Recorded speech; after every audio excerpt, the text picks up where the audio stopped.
Hi guys, welcome back to ID's Corner on Mambo Zuri. Today we're at Revival House Church in East London. Today we were more than privileged to have the Governor of Bomet County, Issac Ruto, join me. Let's see what he had to say. I'm here with the Honourable Issac Ruto, Governor Bomet. Yes, I am Governor for Bomet, and I have been in politics since 1997. That is when I was elected into Parliament. Currently, I'm Governor Bomet. When elections were done 3 years ago, I was elected governor, and I was also chairman of the Council of Governors for 2 consecutive terms. That is the limit that the law allows us. So currently, I concentrate on issues relating to Bomet County. And what's the reason for your visit to the UK, Governor? Yeah, we are visiting here after a visit to the US. We are trying to see how we can interest partners to help us sort out medical support to the various institutions that we have. We are also trying to get support for cancer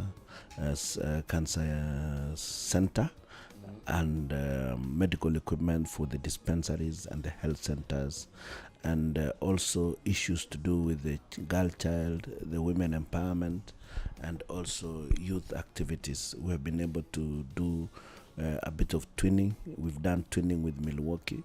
We've also done collaboration with the University of St. Augustine.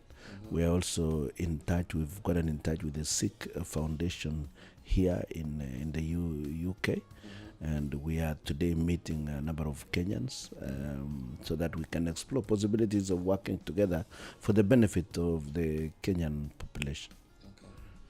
Governor, you yourself personally, what do you think are the key challenges facing Kenya as a nation, stopping us from moving forward? The challenges facing us as a nation are heavily to do with values and understanding on our priorities and how we need to engage to move Kenya from poverty to at least a reasonable state. We cannot say we are really poor, but we have not quite managed our resources in the proper manner. I believe in devolution, and I think devolution is going to open a new frontier for development, and that is why I keep supporting even more resources to go to solve the problems where most Kenyans live. And if we can do that, and we do public participation, if the public could participate in what we are doing in Kenya, that would solve 90% of the problems, because even corruption would disappear. But as long as the public are kept off, corruption will continue to become a problem. Yes. For us here in the diaspora, I find the problem most of the time is us Kenyans living outside of Kenya. We don't know what we can do to help Kenya, because it's true that we're in the UK, especially. I don't know about America, but in the UK there's a very large Kenyan population, but most of us find that we don't know what things are available, what tools are available to us to help Kenyans. What would you say, what can we do as Kenyans in the UK to help Kenya progress and get the message of peace and love of Kenya? What can we do to get that message out? I think the most important thing is for Kenyans in the UK and the diaspora in general to link up with their counties and create a fresh rapport, and to find out the entry points where they can indeed participate in. Even investing at home is going to help the youth get employment. Some of you people out here are a little bit more endowed. Even if you are not endowed heavily on resources, this is the best educated group that we have, because no Kenyan youths in the UK lack education. You have accessed the best education anyone could, and therefore the best resource we have is in the people themselves. Some of you could also go back home and start participating in youth activities and deal with investment issues, provide a second look as to how it is done out here in the first world. Remember, in the third world we have terrible things that do happen there. But if we could even change our mindset, things would change a lot. If we could also bring in values which are stronger in the West, as opposed to what is happening out there in Africa. And also, if Kenyans, both here and at home, start learning that they have to hold the leaders accountable on a continuous basis.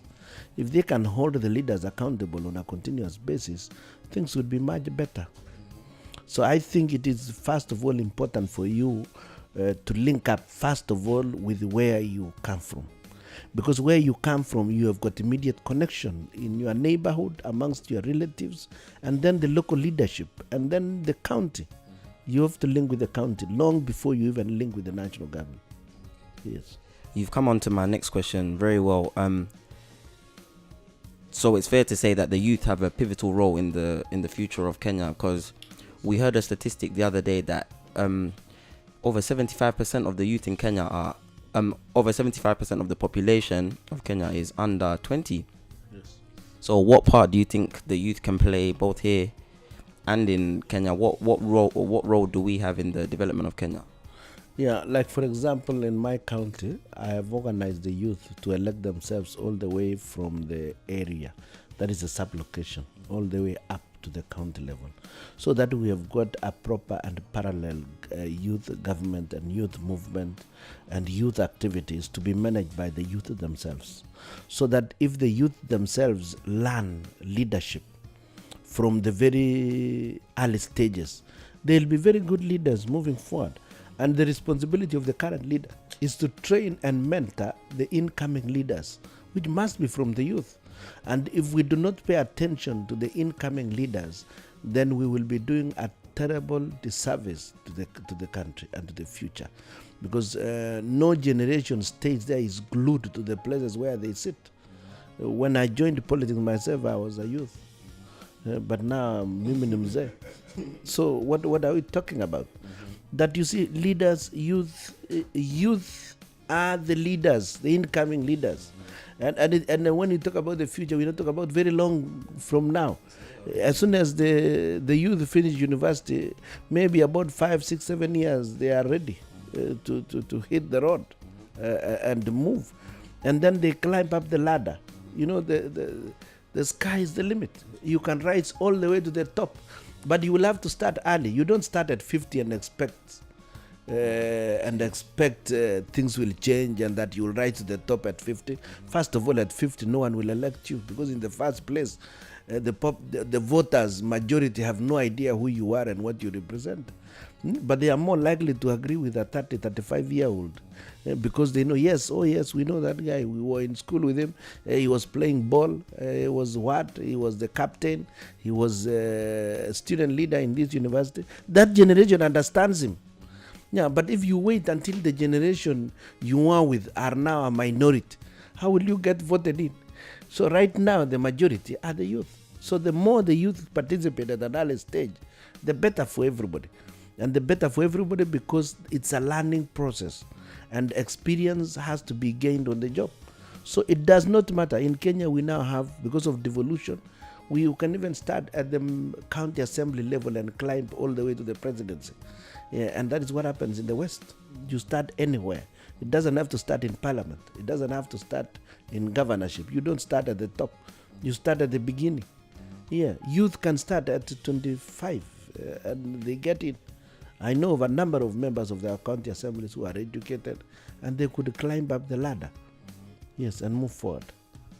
I must commend you on that scheme of the youth, because me, myself, personally, I found when I go to Kenya, I find in certain areas, people speaking about youth, as you said, they're 70, they're 80, and then me, myself, I'm thinking, what does this person, in the most respectful way, what does this person know about the youth? As you said, it has to start from the young, from 25, 30. Yes. We're the people that have to start from now. So if only other governors can take your lead and continue to put such schemes in place, then Kenya no doubt has a bright future. But thank you for your time, Governor.